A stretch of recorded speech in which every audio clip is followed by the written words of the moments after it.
Ternyata Abu Yadim Yati, kalau ditanya torikohnya apa, bukan Syazili, bukan Qadiri, bukan Naqsyabandi. Tapi jawabannya ngaji. Apa maksudnya? Beliau sedang mengajak, kalau ada orang belajar zikir, zikir itu kan sudah pakem, udah kaku, udah begitu-gitu aja. Orang yang zikir, kebakar Pak. Kalau dia cuma zikir, penawarnya adalah taklim. Jadi kenapa banyak, mohon maaf ya, orang belajar zikir kemudian jadi aneh-aneh, karena dia nggak ngaji. Itu yang dimaksud oleh Abu Yadim Yati. Maka murid-murid beliau yang ngaji terus bertorikot pasti pada waras seperti Bapak. Tapi kalau yang cuma zikir-zikir doang, wah itu udah nggak jelas tuh.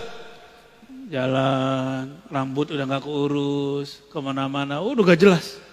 Karena dia sudah masuk ke alam lain, dimensinya bukan dimensi ini lagi. Udah nggak bisa balik, susah baliknya. Maka beliau menyindir orang-orang yang mencukupkan torikoh itu dengan hanya ambil wirid, zikir, kebakar Pak. Zikir itu panas, coba aja zikir. Allah, langsung hangat tuh. Hangat langsung. Kalau melewati dosisnya, bisa kebakar badan kita. Ini ibarat saja. Seperti orang kebakar amat teks. Jadi ini saling tawar-menawar. Ngaji doang, garing. Benar gak? Maka orang yang jago baca kitab, tapi tidak ahli wirid, garing ilmunya. Bosan kita dengernya. Ustadz ini, ngoceh doang. Gitu. Kering, kita gak merasakan sentuhan kolbunya. Maka ini harus dijamak, digabung. Itulah thariqah kiai-kiai kita, abuya-abuya kita. Zaman dulu. Ini saya mau kasih tahu Pak, banyak yang protes. Kok Ar-Razi masih muda dipanggil Abuya? Itu bukan saya yang manggil diri saya Abuya, itu guru saya yang manggil saya Abuya. Dan di kampung saya biasa, Buya, itu anak muda, tua itu dipanggil Buya. Tapi kalau Abuya, itu langsung guru kita yang ngijazahin. Jadi itu bukan panggilan saya sendiri, saya lebih senang dipanggil Ar-Razi. Ar-Razi gitu. Atau dipanggil bro gitu Pak, lebih senang karena dianggapnya muda. Kalau Abuya kayaknya tuhe ya, mau gimana lagi. Ya, kita hargai juga guru kita, masa kita nggak hargai? Ya, kalau saya menolak sama dengan menolak panggilan guru kan. Dan itu nggak dibuat-buat kan, antum manggil-manggil aja kan. Karena guru sudah bertitah, itu ridhonya guru. Ya. Karena ilmu itu bukan fisik Pak, ilmu itu ruh, spirit. Jika ma'rifatnya tinggi, dia tua walaupun tubuhnya muda. Antum tua, tapi nggak punya ma'rifat, itu bocah, bocil. Bonek, ya, boceh kata orang Persia, bocah kata orang Betawi, sama. Terus tadi tentang kok para habaib sayyid kok jarang bertorikoh. Antum baca buku namanya Al-Manhaj As-Sawi, karya Habib Zain Sumaid ya. Beliau yang mendirikan Rabithah Alawiyah. Bahwa torikoh Ba'lawi memang torikohnya am.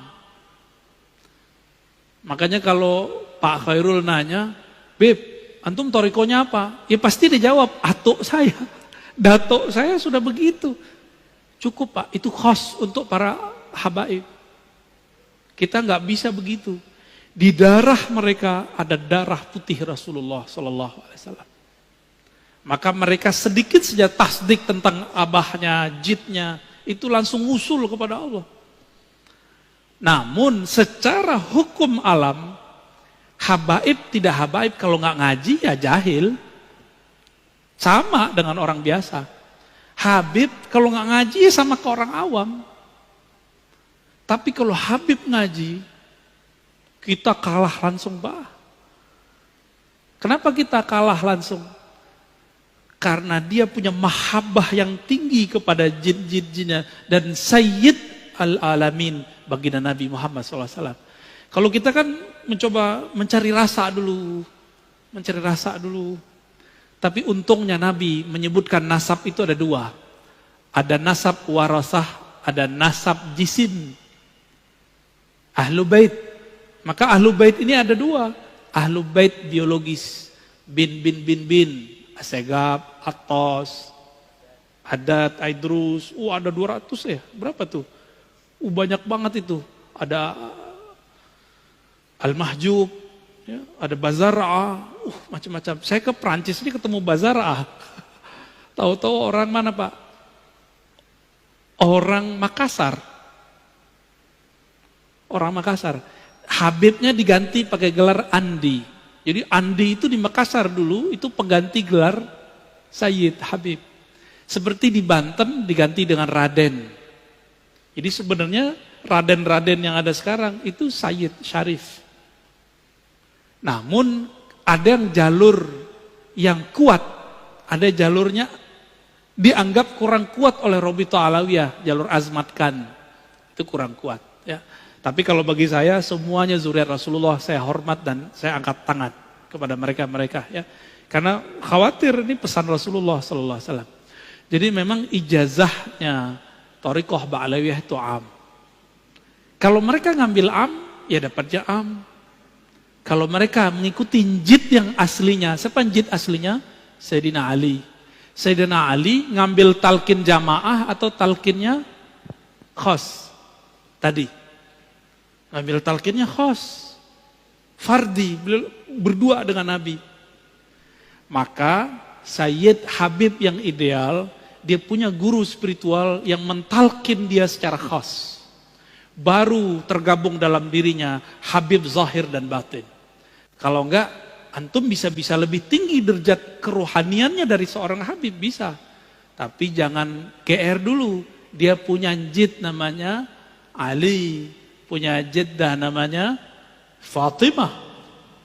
Itu beres urusan mereka tuh. Punya Hasan wal Husain yang Nabi katakan Sayyidah Syababil Jannah.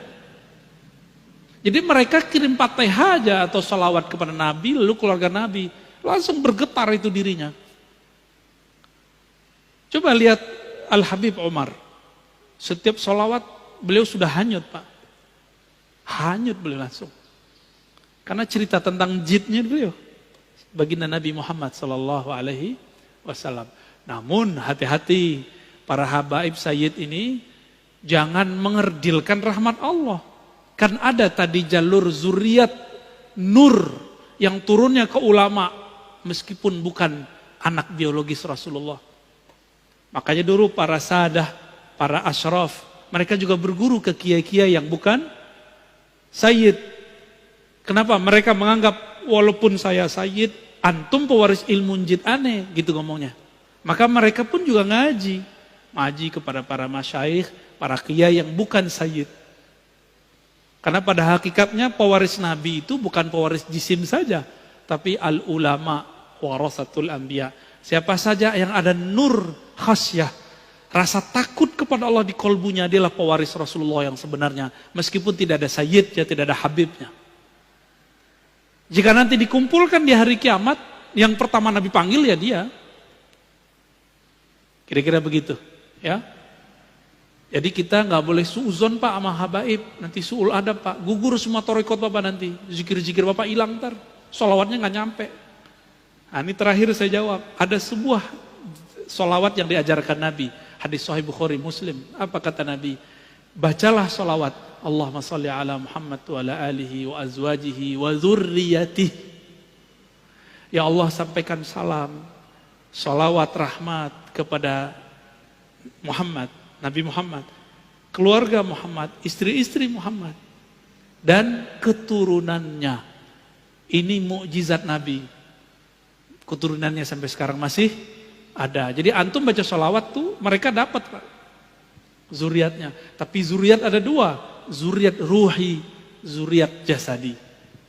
Jadi kita yang bukan raden, bukan sayyid, punya kesempatan menjadi zuriat ruhi. Semoga kita bagian dari mereka, amin ya rabbal alamin.